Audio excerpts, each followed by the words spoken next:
Hey ladies and gents, this is Zem and we're doing the I-180-3, which is currently in the premium shop, the featured item. Let's take a look at it quick here. It is going for 15 bucks, which isn't actually a bad deal. It's got 1,000 gold, 3 days of premium, some fire extinguisher, first aid kit, 100% crew. So price wise, yeah, it's not a bad deal at all. The actual aircraft, if you're familiar with the I-16s, this series of aircraft, the Russian I-16, essentially what this, the I-16, that's the late model, I'm sorry, the original I-16, and there's the late model I-16, and then of course the I-16-29, but that one's a different premium. But this is the I-180 is a continuation of that I-16 plane. So if you enjoy those type of turn and burn, you will definitely enjoy this. And this is actually a pure fighter, where the other ones are considered more of a multi-role. Historically speaking, 1938, they were looking for a new fighter. The Russian army was. So what they did was change the engine, change the wing design of the I-16, and they created this, which was the I-180. Now the I-183 is actually the third version, the third prototype. They're all minor changes, the 1, 2, and eventually the 3. The problem with the aircraft is it had a tendency to crash, did not have a very good testing period, killed a couple pilots, and it didn't go well. It didn't go well at all. The Russians eventually chose the Lag 3 over it, and this was kind of lost to history. In game, what we get is an aircraft that has two 12.7s and two 7.62s. Now this is tier 5, so this is kind of a lightweight armament, essentially a hose. I mean, this thing's a fire hose. It just blows through rounds very quickly. The actual specs on this aircraft, yeah, look at that maneuverability. Very, very nice. Altitude performance sucks. Airspeed's kind of so is the armament, so is the survivability, but it's all about the maneuverability on this aircraft. And once you get in behind somebody with this thing, it's pretty hard to actually shake it. This fourth, in fact, is actually maneuverability-wise, I believe, is very close to the Zero. Not quite as maneuverable, but pretty close. You know, so it's, you put on enough equipment, pilots, crew skills, you're gonna stay with them. You might not be able to quite get in on them, but you guys will end up just circling each other for a while. So yeah, a very maneuverable aircraft, machine gun armament, altitude not so great, altitude performance is not so great, airspeed still not too bad. It does have a decent boost to it, which helps a lot, but in general, it's not exactly a you know, if you're used to playing the I-16s and you like those series of aircraft, you're gonna love this thing as a plane, because it's just a lot of fun. You know, it's just the maneuverability of the aircraft is phenomenal, and so is the roll rate on this thing. I think it might actually be one of the fastest roll rates in the game, easily. It's ridiculous how fast this thing can roll left and right. So what I usually run on it is lightweight airframe, control surface adjustment, and this one I actually just tried this out to the improved Radiator 2. With its boost, you know, I'm trying to get as much speed out of it as I can, especially with the game changes like this, is you have to travel such distances, and I'm on the boost all the time just trying to get the speed up. So I tried this out. Well, I'm going to play a couple more games in it to see if I actually like it, and we'll see. Pilot skills, of course, aerodynamics and aerobatics expert, turns this thing into a real mean machine when it comes to turning.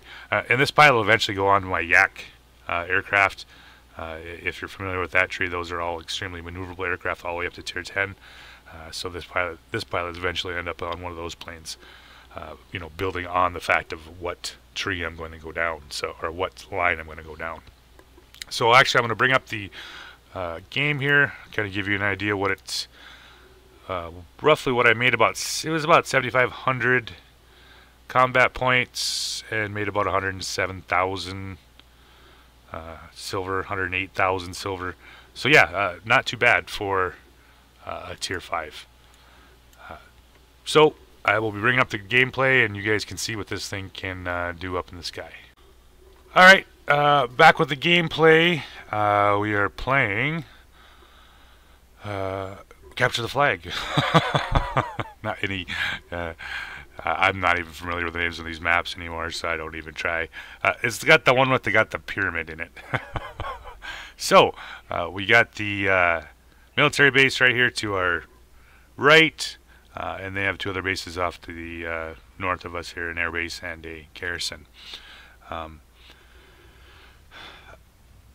this aircraft, when I was talking about in the garage, with the 6-second boost, it's okay. And of course, with this fire hose of a gun, you're limited at range how far you can actually hit something.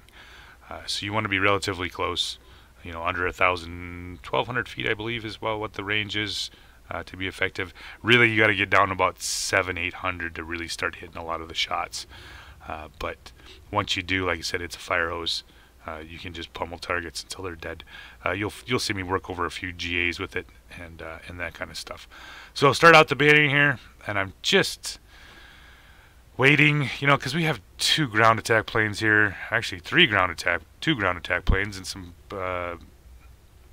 multi-rolls, and it takes a fair amount of time to take this objective. Finally, we take it, and you guys all know what the rockets do. So this is one of those caps, or this objective that you'd really like to make sure you keep.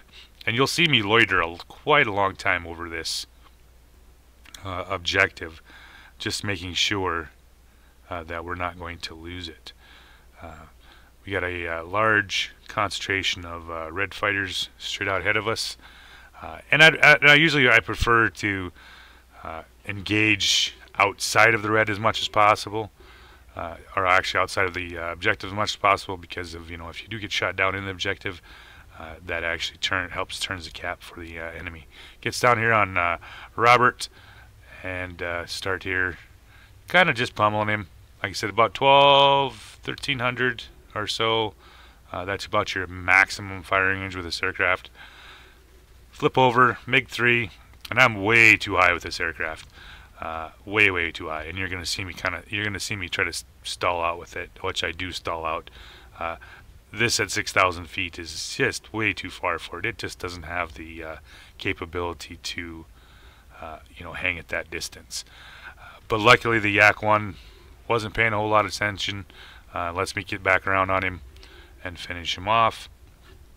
And I'm turning back here toward my objective. We have the missiles, so it's just a matter of letting them do their job slowly but surely. And if you're not familiar with the missiles, they launch every 20 seconds. They go and hit something at the opposing cap, and it actually takes 6 rockets to take a cap. But a lot of times, if you can catch them after about the 3rd one, you can go over to that cap. You only have to shoot down a few planes, and you already can turn it. So if you really pay attention, this missile, the missile military base can be definitely very helpful. And tonight we're getting in one of them wacky, very wacky rockets. Last night there were some weird bombers. So pull over here, looking around, finds the MiG-3 again, and yeah, there's not a whole lot you can do. You can't get away. Fire hose is in effect, and you're gonna see me trying to. I've kind of come to the conclusion just not to fight as little as possible over your own objective. A lot of times it's just better just kind of hang out here and see what's happening. But I do have a couple fighters over here, and I also have a ground attack plane, so I'm going to try to give them a hand. I actually kind of goofed up here. I probably should have just left it be and stayed by the objective, but I didn't. So I'm back over here on top of the boomerang, start nailing him. So I noticed that the yeah, here he comes. He spawned right, of course, right on this cap. But considering how close the cap was, and you saw me actually flip it right there, I was paying attention. I knew we only had to shoot down one plane, and hence why I didn't turn away. So we do flip the cap there with that last airplane I shot down, and that's just, you know, part of paying attention to the cap circles. And if you get that low, you might as well just jump on it, finish off the aircraft. Yeah, you die, but you're also creating that influence points you need. So I'm back in the game. Find Christoph and his Ju-88 doing some damage here to my objective. You know, it always amazes me that my bots are just that bad that they don't actually do a whole lot of damage to these guys. And these guys will fly around forever before they finally get shot down. So I'm going to jump on Christoph because I really don't like GAs over my objective.